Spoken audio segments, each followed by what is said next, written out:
Today's movie's a special request from Patreon supporter Graham Smith, who asked me to review the movie Death Machines. And as a bit of extra thanks for his support, here's a shout out to a novel he had published, Key to the City, which is now available on Amazon. If you want to check it out, I'll have a link posted in the description below. But wait a second, Death Machines? Didn't I review that one already?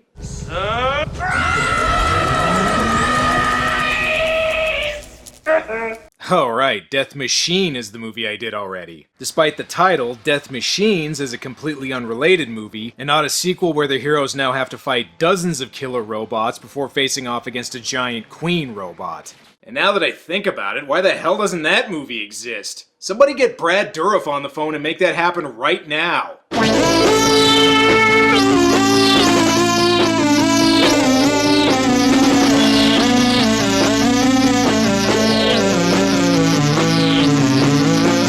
Death Machines is a 1976 martial arts film that may not be as well known as some other so bad they're good movies like Troll 2 or Miami Connection, but believe me, it belongs in the same category. To give you an idea of what we're dealing with, the movie only has a 3.6 on IMDb, which is a lower rating than Korean Tron. I would say that's a bad sign, but my real question is, how the fuck did Korean Tron get a 4.8? It's also produced by the same company that made 9 Deaths of the Ninja, which should tell you all you need to know. What kind of junk they got you hooked on, huh?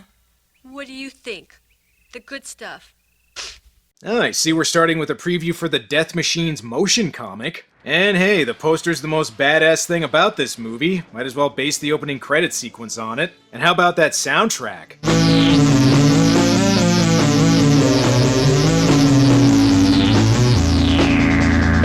Well, looks like somebody found the demo button on their new synthesizer. Anyway, the movie begins with a weird, big-haired lady watching some rejected characters from a 90s fighting game.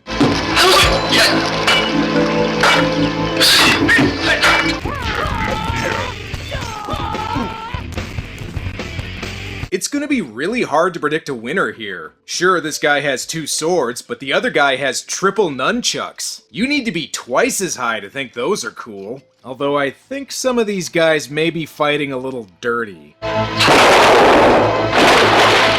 Dude, cheating! They will do nicely. Especially the one who knows guns are better than knives. I can already tell this movie's better than Korean Tron since this shot actually has some style to it. Although I can't say the same for this guy's facial hair. These 3 men will form the nucleus of the most deadly group of assassins the world has ever known. Death Machines. Title drop. The winning fighters are chosen to be part of an elite group of assassins and are under the control of a drug that makes them mindlessly obey orders. The fighters are White Death Machine, Asian Death Machine, and Black Death Machine. That's not a joke, that's really how they're listed on IMDb. Mutton Chops McGillicuddy here gives the Death Machines their first assignment, which is to assassinate a used car salesman?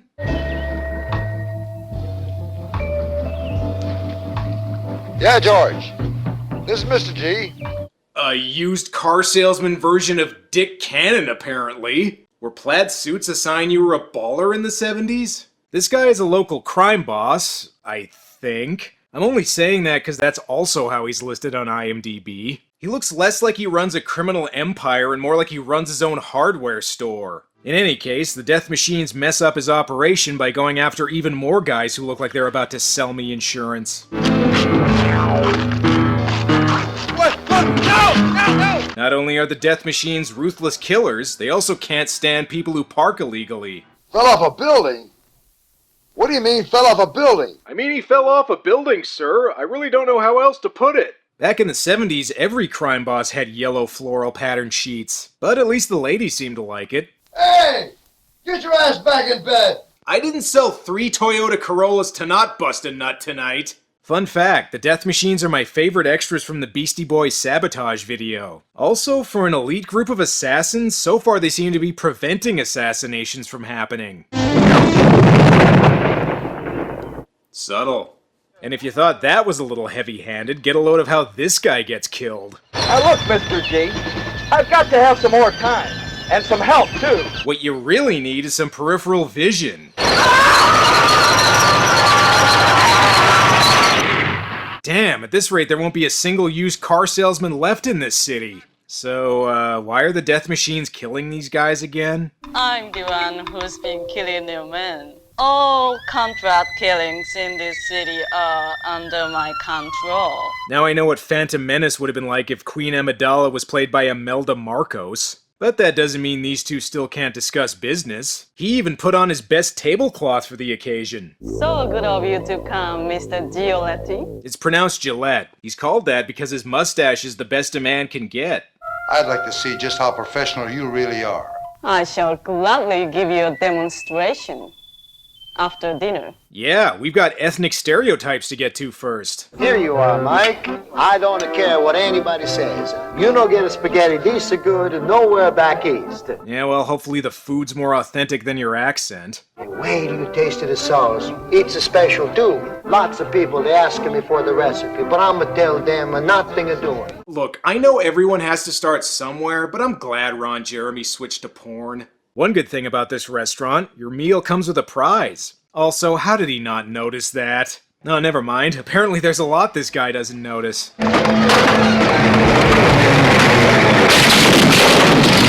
So what would the death machines consider a discreet assassination? Feeding a guy to a shark filled with dynamite? And hey, if running him over with a truck doesn't work, just wave a sword around and off-screen him to death. Hopefully these two are having a better dinner than that guy.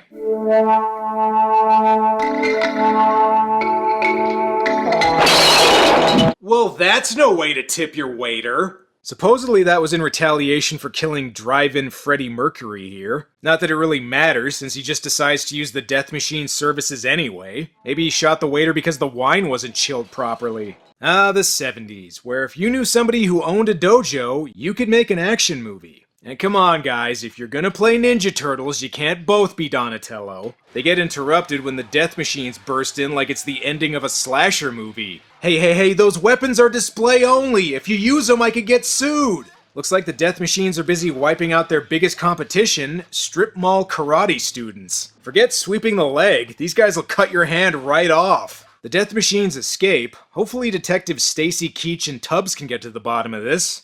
My god, so many potential Karate Kyle memes brutally snuffed out. The only survivor is Frank, the guy who got his hand chopped off. This guy is not going to be happy the death machines left a survivor. Hey bro, just having a suns out, guns out contest. What's up? Thought I was clear when I told you to leave no witnesses. Suggest you finish the job tonight before you tell the police too much.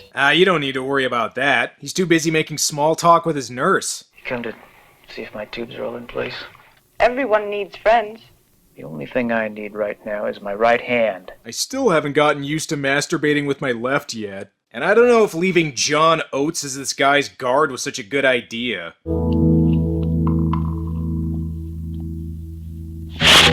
Well, I see nothing wrong here. I think this is the closest the death machines get to a low-key assassination. The cop manages to shoot one, but turns out the death machines are like zombies. If you want to take them down, you gotta shoot them in the head. And again, about that soundtrack.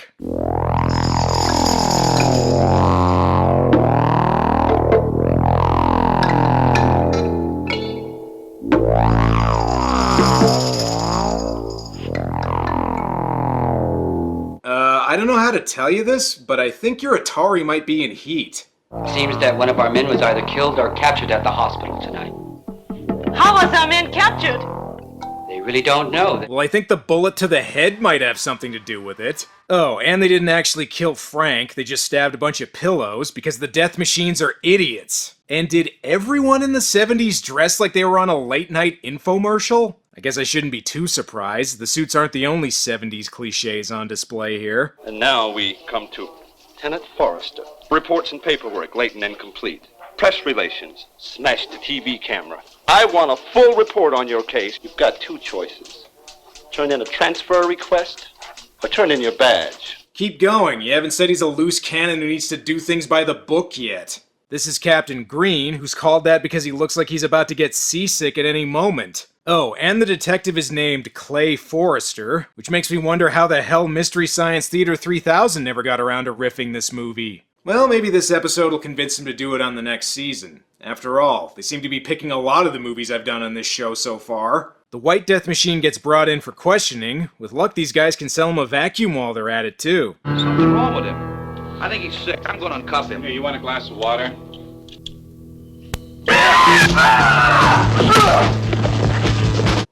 Well, that wasn't smart.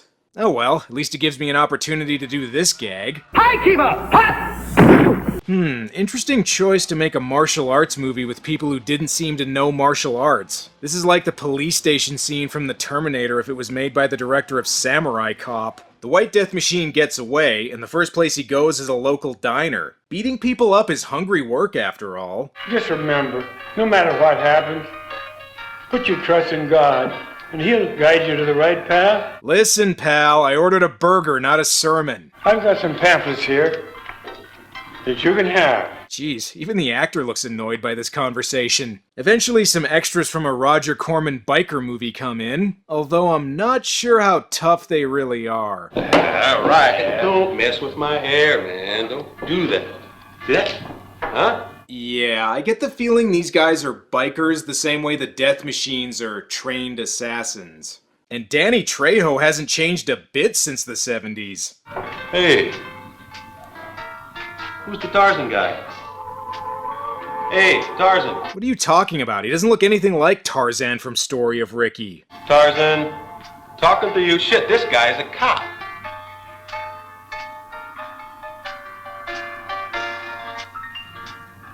This guy's weird. That editing was what was weird.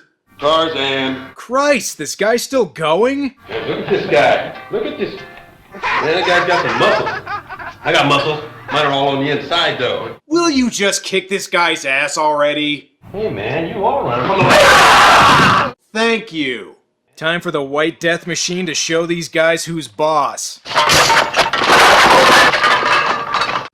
Okay, that was easy. Yeah, it turns out the Death Machine's biggest weakness? Bar stools. Thankfully, the other two come in to bail his ass out. How exactly they knew he was there, I have no idea, but the end result is biker Ethan Suplee getting his ass kicked. And we know. Oh no, I just finished setting up those cans for some reason. Well, thanks guys, but I was totally about to kick their ass before you got here. Looks like it's time for a new assignment from the boss. She has to lie down to make sure she doesn't get crushed by her hair. She asked them to kidnap the daughter of a bank president in order to convince him to resign, or something. I don't know. I'm still not really sure why they had to kill an entire karate dojo or how all this fits into whatever their plan is. We've seen the Death Machine's assassination skills, so how are they at kidnapping? Surprise, motherfucker! You're kidnapped! Back in the days before you could threaten to dox people, you had to kidnap their daughters and take compromising pictures of them. And I guess this guy doesn't care about his daughter since he still refuses to step down. So whatever, just pistol whip him and blow him up. Buddhists say the path to enlightenment is in a body bag, asshole. What is this guy gonna do? Oh no, this filing cabinet must weigh at least 30 pounds! Why did I have to use so many files? It's okay though, apparently it was just a big prank.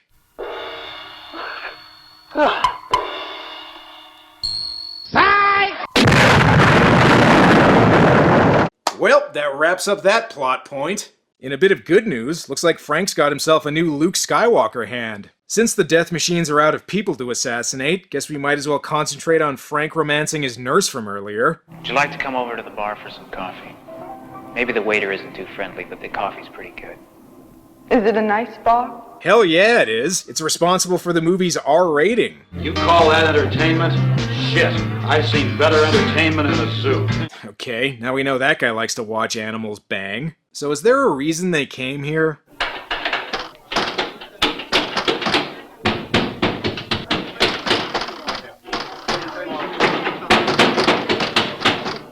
Hey! I'm so glad they included this scene. Things heat up when he can't find Afternoon Delight on the jukebox and causes trouble. Frank is not gonna stand for this. Well, congratulations, Frank. All that karate training and you just got your ass kicked by an old sea captain. And to add insult to injury... Well, that seemed unnecessary. Almost as unnecessary as this movie suddenly turning into a rom-com between Frank and his nurse. Where do we go from here? back to the Death Machines plot would be nice. Or whatever, just keep focusing on these two. Well, maybe we could drive out to the ocean for a couple of days. I've got enough money for food, gas, and a motel. Is it a nice motel? Okay, that doesn't happen. Honestly though, would you be surprised if it was? Meanwhile, Big Hair Lady continues with her plan. Maybe someday I'll understand what it is. And not only is Frank good at romancing nurses, he's also great at plot convenience. Them. What? It's them. Who? It's the guys who this movie was originally about. You know, the Death Machines. Get the license number. Yeah, I don't think the cops are gonna be much help here. It'd be better if you just followed them yourself. The Death Machines go to meet Mr. Gialetti because they rented a plane for this movie and damn it, they are gonna use it. So what exactly are we doing here? Money laundering? Drug smuggling? Whatever, here's a briefcase. Anyway, see ya. And I think I figured out the real reason they included a plane in this movie. It was so they could blow it the hell up! Apparently Madam Bigwig doesn't need the Death Machines anymore after this and orders them eliminated. Why does she want to get rid of 3 mindless killing machines that do whatever she tells them to? I don't know, the movie didn't make any sense before, why start now? Hopefully Frank can get to the bottom of things.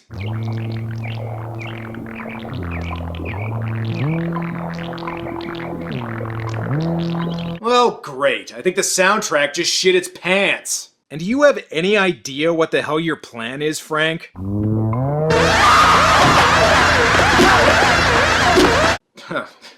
Wasn't a bad jump scare, actually. Thankfully, Frank's girlfriend remembered the detectives are also characters in this movie, and they bail his ass out.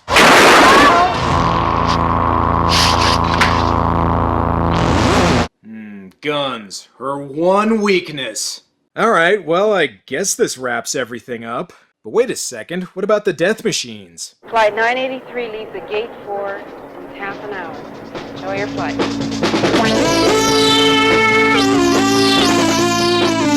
And then they became the A-Team.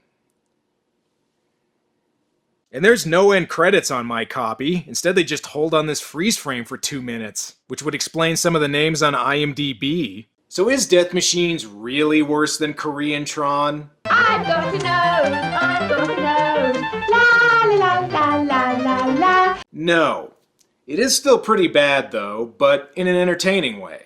Much like the movies I mentioned at the beginning, Death Machines is the type of so bad it's good movie that only happens when it's made with 100% earnestness. None of that fake Sharknado crap here. The bad acting, the nonsensical plotline, the questionable action sequences, they're all done with complete conviction, which only makes the results even more hilariously entertaining. And unlike Death Machine Singular, this movie's actually widely available on DVD and Blu-ray, so you can see all those things in HD if you want. It's not as crazy or trippy as something like Story of Ricky or Dragon Lives Again, but if you want to have a bad movie night with some friends, Death Machines ought to hit the spot.